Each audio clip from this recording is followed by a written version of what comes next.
Good morning बच्चों। आज 12वीं के अर्थशास्त्र में हम पढ़ेंगे मुद्रा, अभिप्राय, उद्गम एवं कार्य।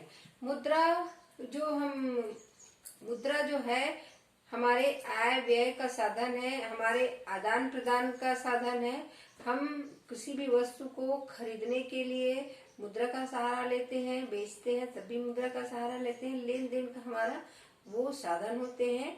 कोई भी वस्तु लेन देन में हम रुपए का ही, मुद्रा का ही सहारा लेते हैं। तो आज हम पढ़ेंगे मुद्रा के अभिप्राय और उद्भव एवं उसके कार्य। अब पहले देखते हैं वस्तु विनिमय प्रणाली। पहले वस्तु विनिमय प्रणाली, मुद्रा का जब विकास नहीं हुआ था, उद्भव नहीं हुआ था, उस समय वस्तु विनिमय प्रणाली चलता था, चलन में था। अभी भी ऐसे दुर्गम स्थान जहाँ पर रुपए पैसे की कमी है, अज्ञानता है, अशिक्षा है, तो उस जगह पर अभी भी वस्तु विनिमय प्रणाली प्रचलन में है। तो वस्तु विनिमय प्रणाली जो है, रुपए पैसे की वहां पर चलन नहीं होता, वस्तुओं का आदान प्रदान करते हैं। मेरे पास जो वस्तु है और दूसरे के बाद अगर मेरे पास चावल है, दूसरे के पास गेहूं है, मुझे गेहूं की आवश्यकता है, उसको चावल की आवश्यकता है। मैंने उत्पादन चावल का किया है, दूसरे अगला व्यक्ति ने गेहूं का उत्पादन किया है। मेरे पास चावल है और अब मुझे किस चीज की आवश्यकता होगी, गेहूं की आवश्यकता होगी। तो वो उसके पास गेहूं है, उसको किस वस्तु की आवश्यकता है, चावल की आवश्यकता होती है। अब मुझे समझ में आएगा कि वो अगला व्यक्ति को चावल की आवश्यकता है और मुझे गेहूं की आवश्यकता है। तो दोनों जो है अपने अपनी आवश्यकता की पूर्ति के लिए वस्तु का आदान प्रदान करते हैं। अपन हिसाब लगाते हैं कि मेरा इतना चावल है, क्वांटिटी दिखाते हैं, उतने ही चावल मुझे, उतने ही गेहूं दे दो और उतना ही वो उसको चावल देता है। तो वस्तु का आदान प्रदान, हिसाब जो नाप रखते हैं उसके हिसाब से उसको चावल दिए हैं, उसके हिसाब से गेहूं लिया है, वो क्या होता है, वस्तु विनिमय प्रणाली है। वस्तु के द्वारा विनिमय करना, आदान प्रदान करना। अगर हम चावल दे रहे हैं, अनाज दे रहे हैं, उसके बदले में हम सब्जी वाले से सब्जी खरीद रहे हैं, हमको समझ आ जाता है कि इतने चावल में आप कितना सब्जी दोगे। तो सब्जी, अब हम उसको अनाज दे रहे हैं, उसके बदले में हमको वो सब्जी दे रहा है। वैसे ही अगर हम किराना सामान खरीदने जाते हैं, अपने अनाज को लेकर जाते हैं, उसके बदले में सामान लाते हैं, तो ये क्या हो गया, वस्तु विनिमय प्रणाली हो गया। वस्तु का आदान प्रदान, एक वस्तु के बदले दूसरी वस्तु का लेना, जिसको जिसकी जरूरत हो, तो वो होता है वस्तु विनिमय प्रणाली। अब देखते हैं वस्तु विनिमय प्रणाली की जो शर्तें हैं, क्या क्या हो तब ये नियम लागू होगा। सीमित आवश्यकता, यह नियम कब लागू होगा, जब लोगों की आवश्यकताएं सीमित हो।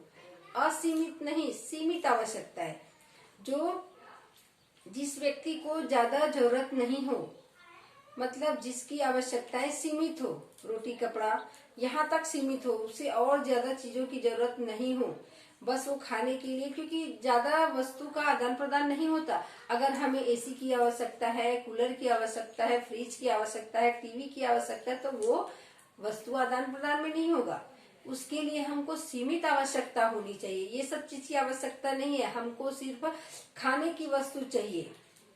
अगर कहीं कपड़ा बुनने वाला कपड़ा बुन रहा है तो हम उसको चावल दे दे, क्योंकि कृषक जो है अन्न उपजा रहा है और वो बुनकर जो है कपड़ा बना रहा है, तो हम अनाज के बदले उससे कपड़ा ले रहे हैं। तो रोटी कपड़ा मकान सीमित, हमारे जरूरतें ज्यादा नहीं है, तो कम जरूरत के लिए हम थोड़ा सा लेन देन करके हम अपना काम चला सकते हैं।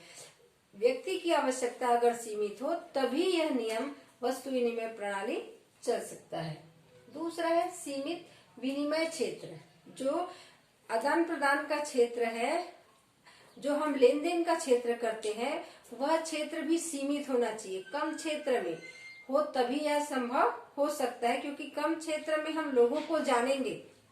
अपना गांव है, अपने आसपास के गांव है, उस गांव के लोगों को अगर हम जानते हैं कि मेरे पास चावल है, उसके पास गेहूं है, उसको चावल की जरूरत है, मुझे गेहूं की जरूरत है, हमको समझ में आ गया कि अमुक आदमी दूसरे गांव में रहते हैं और उसको इस चीज की जरूरत है, तो हम उस जगह में जाकर अपने वस्तु का आदान प्रदान कर सकते हैं।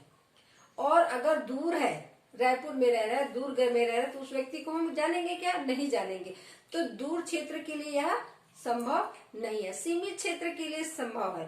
क्योंकि सीमित क्षेत्र में हम लोगों को जानेंगे, समझेंगे, किसकी जरूरत क्या है, कौन सी जरूरत क्या है, तो हम उसका आदान प्रदान कर सकते हैं। दूर क्षेत्र में यह नियम लागू नहीं होगा।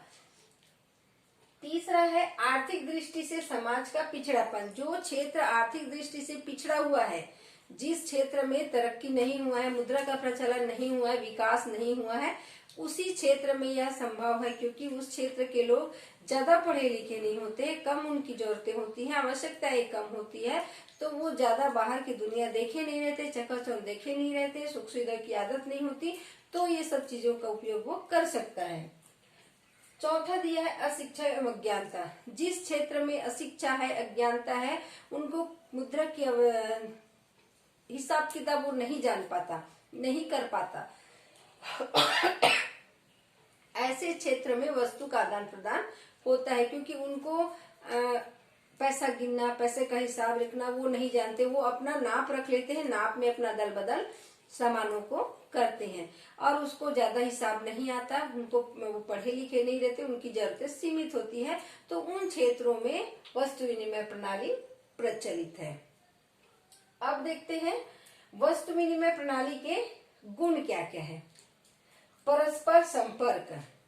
वस्तु विनिमय प्रणाली जो है वो व्यक्ति को परस्पर एक दूसरे के संपर्क में रखते हैं, एक दूसरे की जानकारी रखने के लिए उसको प्रेरित करते हैं। क्योंकि हमको जानकारी क्यों रखना है, हम आस पड़ोस के गांव को, अपने गांव के लोगों को जानेंगे, समझेंगे और संपर्क रखेंगे। क्यों रखेंगे कि उनकी जरूरत का सामान हम रखते हैं और हमारी जरूरत का सामान वो रखता है, तो हमको दोनों का ख्याल रखना पड़ता है। क्योंकि वो व्यक्ति हमको चावल देगा तो हम उसको गेहूं देंगे, ठीक है, हम उसको चावल देंगे तो वो हमको सब्जी देगा, हम उसको चावल देंगे तो वो हमको कपड़ा देगा। तो बहुत सारी चीज हम एक दूसरे से संपर्क बना के रखते हैं, व्यवहार अच्छा रहता है, कुशल रहता है। भाई जो हम भाईवाद जो रखते हैं, आपस में प्रेम करते हैं, तो ये संपर्क जो है परस्पर संपर्क बना रहता है। हम दूसरे का ध्यान में रखते हैं कि उसके पास क्या वस्तु है, हम क्या बदल सकते हैं। दूसरा है सरलता। वस्तु विनिमय प्रणाली बहुत सरल है, क्योंकि इसके लिए बहुत सारे शिक्षा की आवश्यकता नहीं, जोड़ घटाने की आवश्यकता नहीं, हिसाब की आवश्यकता नहीं, बस सामान लें और उसके हिसाब से उतना ही सामान हमको वापस लेना रहता है। जोड़ गुना भाग की जरूरत नहीं है। वस्तु विनिमय प्रणाली को सरल कहा गया, क्योंकि वो लेन और देन का हिसाब है, इसमें बहुत सारे बही खाते की आवश्यकता नहीं पड़ती है। सरल श्रम विभाजन। वस्तु विनिमय प्रणाली सरल श्रम विभाजन है, उसके अनुसार हम अपने अपने कामों को बांट सकते हैं। श्रम को बांटने में किसी प्रकार की कोई तकलीफ नहीं होती। जिसको जो जो काम आता है, जिसको जो काम में अच्छा लगता है वो काम करते हैं, और उस काम में जो मिलता है उसको वो दूसरे से बदल लेते हैं। जिसको खेती करना है, चावल की खेती करना है, वो चावल की खेती करते हैं, गेहूं का करना है, गेहूं का करते हैं, जिसको कपड़ा बुनना है कपड़ा बुनेंगे, जिसको किराने का सामान बेचना है किराने का सामान बेचते हैं। और उसमें क्या है, अपने हिसाब से वो अपने काम का बंटवारा कर लेते हैं, जिसमें सरलता होती है। अब देखते हैं छोटे पैमाने के उत्पादन। वस्तु विनिमय प्रणाली, मुद्रा का प्रचलन कम और शिक्षा का अभाव और जो क्षेत्र है उनका विकास नहीं हुआ रहता, इसलिए वहां पर छोटे और कुटीर उद्योगों का ही विकास हुआ रहता है। उसमें कुटीर उद्योग में वस्तु का लेन देन होता है, उसमें बड़े बड़े उद्योग का विकास नहीं हुआ रहता, क्योंकि अशिक्षा, अज्ञानता और दूर जो पिछड़ा वर्ग होते हैं और वो विकास की गति से बहुत दूर होते हैं, शहरों से दूर होते हैं, तभी वहां पर वस्तु विनिमय प्रणाली चलन रहता है। तो छोटे छोटे कुटीर उद्योगों का ही वहां पर स्थापना होता है। मुद्रा के दोषों से मुक्ति। मुद्रा का जो दोष होता है, मुद्रास्फीति, मुद्रा संकुचन, तो इन मुद्रा के दोषों से मुक्त होते हैं, क्योंकि किसी प्रकार के मौद्रिक संकट का इसमें कोई मतलब नहीं है। यहाँ पर वस्तु का आदान प्रदान होता है, मुद्रा का चलन ही नहीं रहता, तो किसी प्रकार के मुद्रा का संकट का भी डर नहीं रहता, उनको उस डर से वो मुक्त रहते हैं। तो ये रहा हमारा वस्तु विनिमय प्रणाली के गुण। गुण में हम देखे हैं, पहले तो देखे हैं उनकी शर्तें क्या क्या है। तो सीमित आवश्यकताएं, जो हमारी सीमित आवश्यकताएं जो है सीमित होना चाहिए, और सीमित विनिमय क्षेत्र होना चाहिए, आर्थिक दृष्टि से समाज का पिछड़ापन होना चाहिए, अशिक्षा व अज्ञानता, तब ये वस्तु विनिमय प्रणाली चलेगा। जो अत्याधुनिक है, जो शहरों से लगा हुआ है, जिसमें पैसे का लेन देन है, वो क्षेत्र में वस्तु विनिमय प्रणाली नहीं चलेगा। अब देखते हैं वस्तु विनिमय प्रणाली के गुण।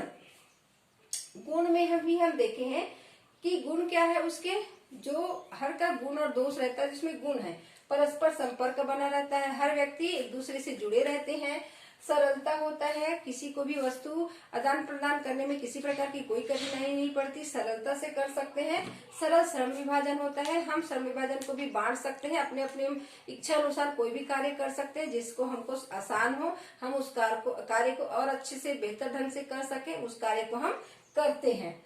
छोटे पैमाने के उद्योग, उस पर छोटे पैमाने के उद्योग, कुटीर उद्योग, जिसको हम कर सकते हैं, आदान प्रदान कर सकते हैं बनाने के लिए, तो वही कार्य होता है। बड़े उद्योग कमी होती है। मुद्रा के दोषों से मुक्ति होती है, क्योंकि मुद्रा का चलन होता ही नहीं है। वस्तु के लेन देन से मुद्रा के जो मुद्रा संकुचन, मुद्रा स्फीति का जो कार्य होता है, उससे हमको छुटकारा मिलता है। किसी प्रकार की मुद्रा की वहां पर जो हम आए दिन मुद्रा का जो मुद्रा स्फीति, मुद्रा संकुचन की दुखों से, उसके दुखों से मरते रहते हैं, वो छुटकारा मिलता है।